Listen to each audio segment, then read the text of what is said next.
Thank you for joining me on this learning journey.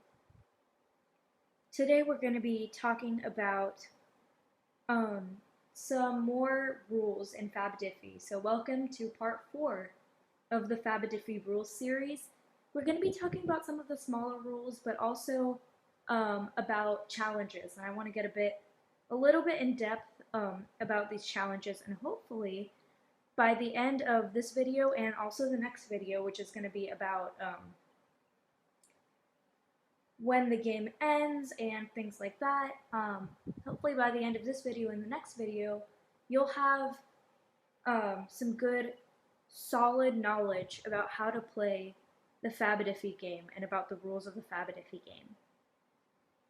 So first off, I want to answer the question, does Fab-A-Diffy have a touch-take rule? So, you know, other Math Pentathlon games have like touch-take and move it, use it. The answer to that is yes, Fab-A-Diffy does have a touch-take rule. So I recommend that you think about the arithmetic statement before you just start touching fraction strips on the board. Because if you go like this, 6/6 minus 1/12 is equal to, oh wait, no. It's like, sorry, you already touched it, you have to take that trick. And if your opponent notices that mistake, they're most likely gonna challenge you. So instead, frame it in your head, think about it, see if it makes sense, and I have a trick for finding tricks that I'll share in the tricks for Fab-A-Diffy series in the future. But yeah, so just make sure before you start touching fraction strips, because yes, Fab-A-Diffy does have a touch-take rule. Alright, moving on. Imagine that that person did take that because they touched it and they had to, so say that's player A. 6/6 minus 1/12 is equal to 2/6. They know it was wrong, but they had to take it because they touched it. Sad. And then they pass the flag card to the next person. And the next person, before they start their turn, remember, challenging has to happen before you start your turn. And I'm going to answer a couple questions about challenging an incorrect statement. First of all, do you need the flag card? Or can you just call it out right then? And also, I want to talk about, do you have to state the correct statement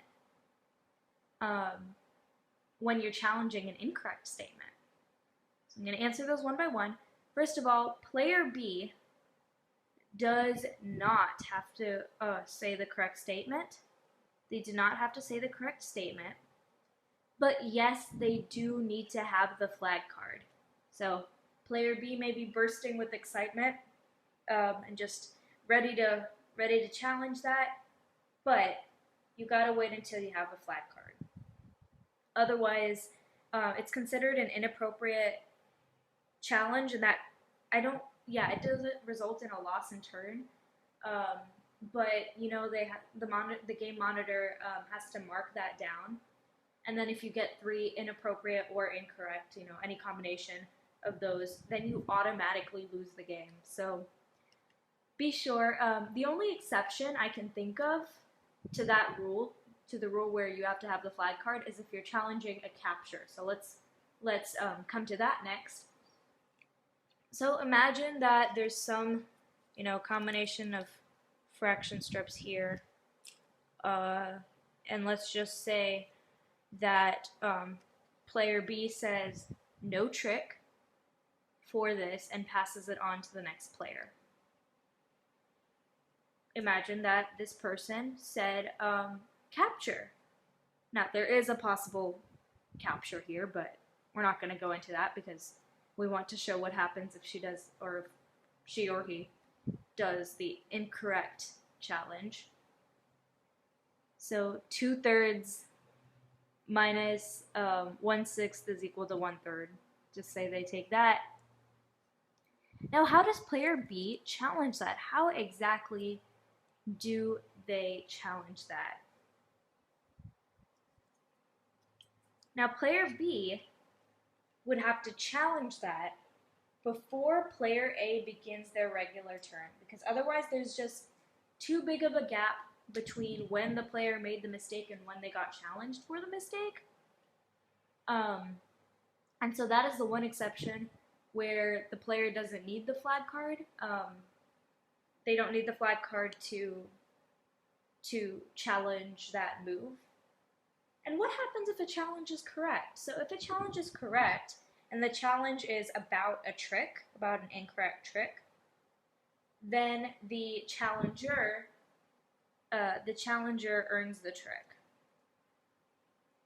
But if it is a challenge that's not about any trick or anything, it's about one of the other rules, then the person who got challenged just forfeits a turn.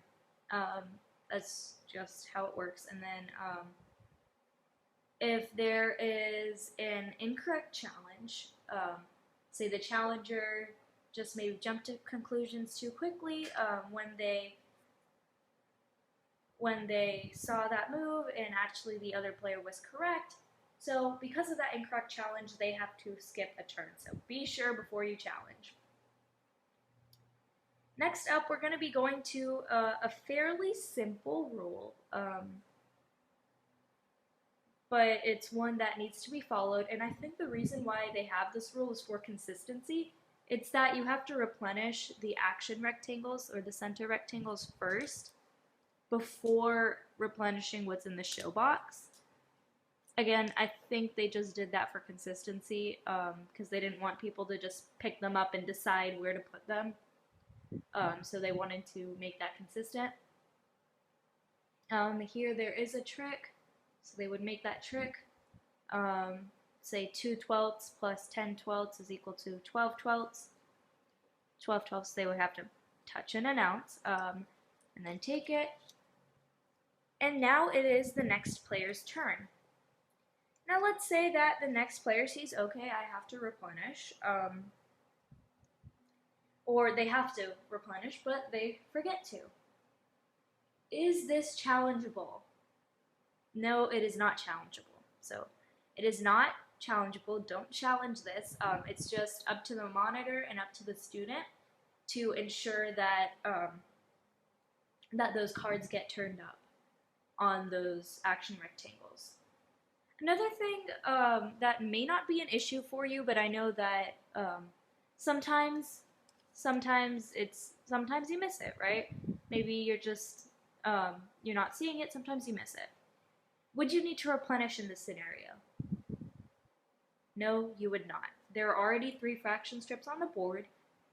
Even if one is just off to the side, there is still 3 fraction strips on the board. Alright, so that's it for this video. Thank you for joining me. I'll really appreciate it if you leave any comments, feedback, or any questions, or further suggestions for additional learnings below. And I'll see you in the next video. Bye.